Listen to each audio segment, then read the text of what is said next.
Hi there everybody, and welcome to my video. In today's video I'm going to show you how to remove and replace the air filter on this BMW 525. This is a 2001 an E39, and basically you will find the air filter hiding in this box here, and you have a couple of little clips here. If you press them in and pull this cover,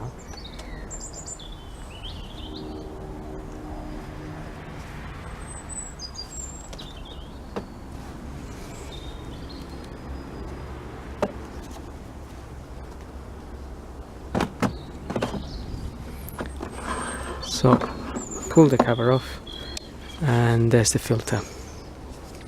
It's these little clips here, you just push them in and pull the cover. Same on this side, and then go ahead and replace your filter and refit it back on. I'm not going to change it today, but that's how you would do it anyway.